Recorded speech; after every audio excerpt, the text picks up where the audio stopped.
Hi, I'm Yaya, and welcome to the first episode in the series, The Beginner's Playlist, the best easy watercolor tutorials on YouTube.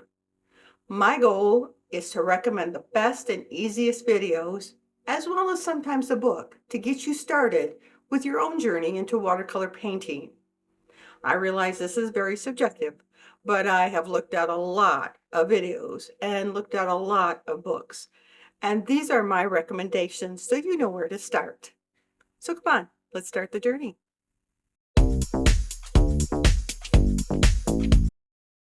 So what we're going to be covering today in this short episode is cheap supplies to get you painting, additional supplies you most likely have around the house, the best videos to get you started painting, and one book review. So what do you need to start watercolor when you don't even know if you like it? You need cheap supplies. We'll do a quick evaluation of 2 sets, each containing paint, brushes, and paper. So the first set is from Walmart, and it totals $16.91. And so it's a Royal and Langnickel, what we call this bottle cap palette. That's a little round disc, a Royal and Langnickel 4-piece set of brushes, and a Grumbacher 8x8 paper. So the first picture you see me painting here is the set from Walmart.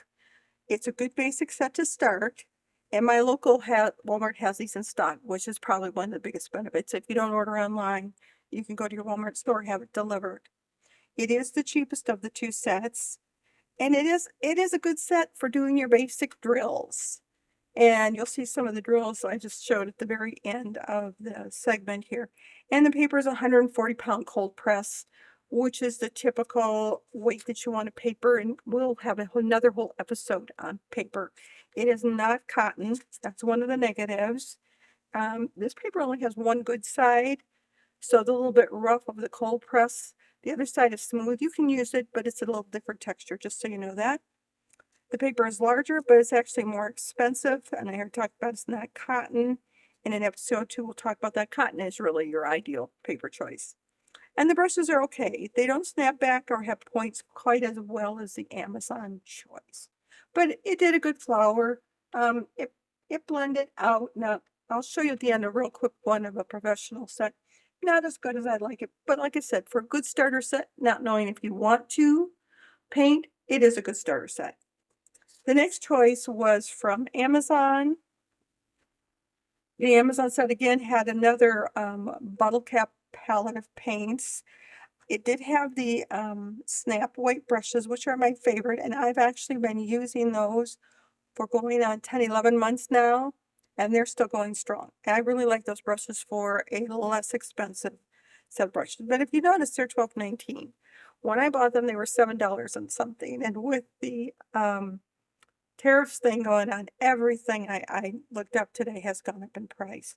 And then I have some watercolor paper. It's 5x7. You get 30 sheets though for $4.99. Used to be $3.99, but $4.99. And I actually use that paper as my particular cheap paper when I need to just do drills. So let's look at a little bit of the painting from that one.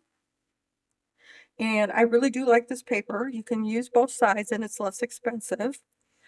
I told you the brushes, I really like those. And again, its paper is a 140-pound cold press, but it is not cotton, so it's not the good paper. The negatives were, it is the most expensive set of the cheap supplies. Again, the paints are okay, but I wouldn't write home about them. And the paper is not cotton. So if I were going to pick one set, if I had the money, I would pick the Amazon set. However, like I said, you can do both. And if I really had my choice, I would probably get these brushes because they're a good price. Actually, when you start looking at other brushes, a whole brush can cost you that much. But I would buy the paper that we're going to recommend in episode 2 for a moderately priced paper. And the paints are the same way. You can use these paints. They don't mix as well. If you can afford a little bit more student grade, that's going to be in the next episode as well.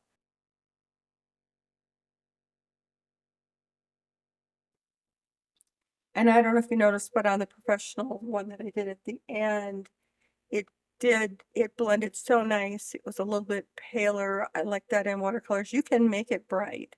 You just do put more ink, more paint on there, and it will be darker.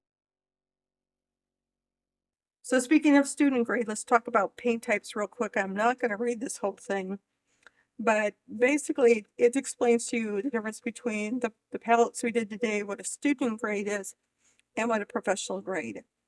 So if you want, you can pause the video here and read through these. And the best tip I can give you for using inexpensive paints, I don't know if you saw me, I have a small spray bottle, is spray those puppies. Spray them good and let them set for a few seconds. The professional paints, I can just put water in my brush, put it in there, and I can get paint. You can't do that with the bottle cap ones. You need to put water on them and scrub around. If you don't have a spray bottle, no problem. Just take your brush, put lots of water on it, and start mixing them to get them activated, is what they call it. It'll soften the paints, make them easier to use. And yes, nicer supplies will allow you to explore more options of watercolor painting. However, if you're starting off and you're still trying to decide if you even enjoy watercolor, either of these sets is a good place to start. So as I mentioned, Avizu 2 will compare more moderate price supplies as well as some outright expensive supplies by my category anyway. So if you still have more pennies to spend after watching today's videos, head on over to episode 2. So our videos. What is this series is all about? What are the best videos? I have 3 videos that I'd recommend watching today. You'll find out pretty soon who my favorites are because you'll see names come up over and over. The first one is watercolor drills, and it says to help you pattern your leaves, and that's true, but she just goes over basic strokes, and that's why I picked it. So you know how to learn to do some basic strokes with your brush and your water. Second is the very first watercolor lesson for beginners. And that literally tells you put your brush in the water and make some strokes. And she, again, is a great beginner, very beginner lesson. And the last one is by Christy Rice, this Watercolor for Beginners, Others Aren't Teaching. And she talks about the joy of watercolor. And I actually Googled that when I started because I wanted to have fun. And she came up at the top of the list. So it is an hour-long lesson. Feel free to watch it all, but otherwise I just recommend if you want to just watch the first 7 minutes. She'll start you in on painting. She'll talk about it. She'll talk about using cheap supplies, and talk a little bit about wet on wet and wet on dry. So that starts some of these terms that we're going to use start becoming familiar to you. So that's the 3 I recommend. So let's talk about basic supplies, and you probably have these around home, and I will put the list down in the description so you can actually see the list.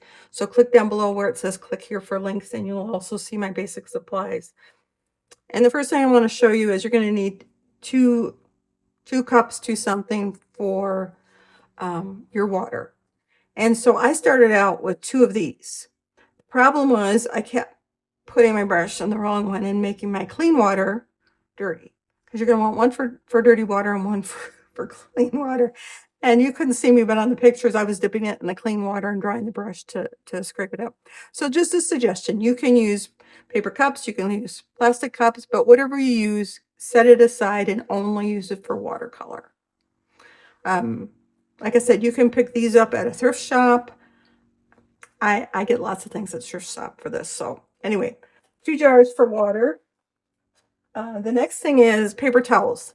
I happen to use shop towels because they're more absorbent and I can make them last longer, but I started with paper towels. So paper towels are great. You have them here, and we'll talk about that when we're doing water control to put your brush on. And what I do is I have a little stack of them here that I cut up into about, I don't know, 2 by 2s. It is so handy to grab these when you have something you need to dab up or wipe off your brush. I always keep, usually when I'm painting, have them, you're sitting all over my desk normally, but I tried to clean it. So again, thrift shop fine. It's actually for candles, but it works great for my paper towels.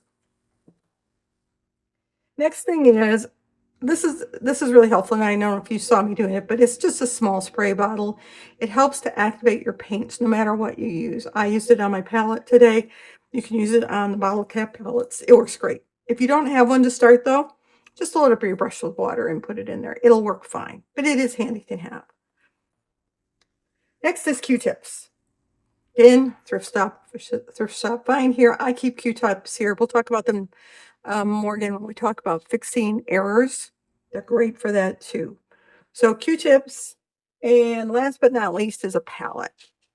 So I'm going to show you mine. I very seldom clean it anymore. I just keep using close spots or the same spots. And this again was at my local art thrift shop. I like it. It's ceramic. One of my books encouraged you to use a white ceramic plate. I like this because if I'm in the middle of painting, it also has these little ridges so I can set my brush there and it will stay there. Good thrift shop find. So find yourself just a white ceramic plate if you want. I like them. Your paints, if you notice, don't separate as much. If you get those little plastic disposable ones, which you can get, but the paint wants to separate in those. So I tend to like this that I got from the thrift shop. And that's supplies. And lastly, the book I wanted to talk to you about today is called Painting Calm. And it's by Inga, and I can never pronounce her last name. So we're going to leave it at that. But my favorite thing about this book is you can just open up and find something to paint. She shows you step by step how to do things, which I really like. She talks about balance. She talks about everything. But my favorite thing is just open it up and paint. And I have a lot of these pictures I could show you that I've done. And she's just an easy book. Also at the beginning, there's another step by step. She talks about some of the supplies she uses and what she recommends and why paint. But again, every page has something that you can just try. Jump in and start trying. She has some early ones here. Here you go. Here's what you cheap paper for. All these practice drills are great on your cheap paper. So she's my, probably if I had to pick one book, she's my overall favorite book called Painting Calm. And the link for that also is down below. Thanks for joining me today. If you found this video helpful, please don't forget to like it down below by hitting the thumbs up, as well as subscribing. By doing those two things, you help support me in this channel.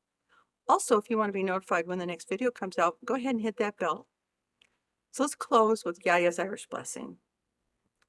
May the Lord bless you and keep you. May your heart be light, your colors bright, and may you find peace and joy in the beauty that you create. Till next time, bye.